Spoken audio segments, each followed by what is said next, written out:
What's up, everybody? Ben Raz and Eytan Shander here. Oh, Why stop. don't That's you eight. Sorry. I'm yawning. See, that's your fault. What's up, everybody? Ben Raz and Eytan Shander here for Awesemo Odds, and we are back talking NFL, all things Sunday. We've got a big-time slate of games. Honestly, a lot of lopsided spreads. That was first thing I noticed, Eytan, when I dove in, but that doesn't mean that we can't find some quality bets on the board.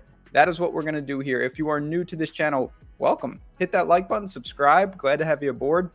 And if you are a new user, our friends at BetMGM have a fantastic promo. You got to use the link in the description of this video.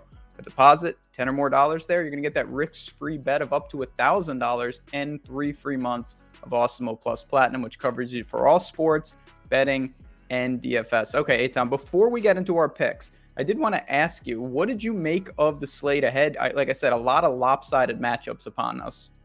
Yeah, I think that it's interesting to look at circumstances here, like how many people are now suffering on the COVID list and how injuries are going to impact line movement. But there's one specific, because I'm with you. Normally, when you have wide range of spreads, you can take advantage of one or two that jump out at you. There actually was one on the higher end that made little sense to me that I'm going to take advantage of in the middle. But you're right. It took a lot of crazy, wacky, shorter, kind of tighter lines for me to go to that one.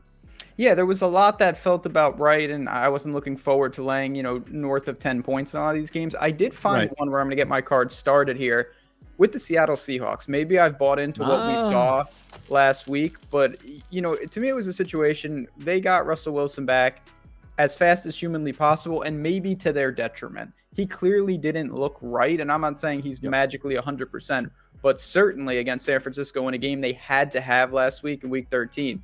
30 of 37, 231 is not great, a pair of touchdowns and one pick, but I did see some progress there. Metcalf and Lockett and him, and now they're going against the Houston Texans team that is just really bad. I mean, we knew they were bad, but honestly, I thought when Tyrod Taylor came back, maybe it would make this team a little more dynamic. Honestly, that really hasn't happened. They had that big win against Tennessee, and it was like, okay, wow, they've got some things going. Then they lose at home to the Jets, and they scored 0 points last week against the Colts. This is a Seattle team that has literally no margin for error. Talent disparity, Russell Wilson getting healthier, obviously no weather concerns. I don't mind them hitting the road. Spread is 8 points. I think this one is non-competitive. I'm going to back Seattle here. They looked good last week. I think they keep it rolling and dismantle what is just a very, very bad Houston Texans team. Yeah, we're taking advantage of Houston shy of really 9-10 points, especially in that range. Yeah, it seems like an opportunity that I don't know how much you're going to get outside of, another really bad team. Seattle's just super hard to quit. I'm with you on that. They just, and 8.5 is not huge when you look at Houston in its own right. So I like that. I might even build that with the play that I have here. I'm going to go from your 8.5. I'm going to raise you, but flip it on the other end and move it to 9.5, except I'm taking the points here. There's a 6-6 Raiders team that is still alive and is still fighting for something here. The Chiefs are back, and I know my futures ticket may be cooked here, but that offense is not back, and they may still be victim of crazy, wacky circumstances. But you and I and countless other people have watched teams throughout seasons go through bad breaks and bad bounces, and they just don't get it. In some cases, they do, and they're on to the Super Bowl. In some cases, they don't, and they may not make the playoffs or have an early exit. I'm not convinced on anything with the Chiefs other than they're finding ways to win the game. If you look at how they've been covering, the only 2 games that they've covered at home as home favorites here, Ben, their margin of victory is down to 2 points. So I could easily see them winning this game by a touchdown, sliding under that 9.5, where I can get the Raiders. Raiders are going to throw like what all day on the Chiefs defense because they're still fighting for whatever it is that's left. That aggressive pass offense, I think, can keep them in the game. So I'll take the 9.5 in Kansas City for the Raiders. I don't mind it. Obviously, Kansas City, they've turned, they look like the Kansas City of old, the Super Bowl contenders year in and year out. But the Raiders, even when Kansas City was at the height of their powers, the Raiders always play them tough. We have seen that for years now. Divisional games, second time, that's always very, very difficult. I tend on a macro level to take points in that situation. So I haven't bet that game, but I'm not going to push back on getting, certainly north of a touchdown in a game that has two teams that have shown at various points they have to be taken seriously.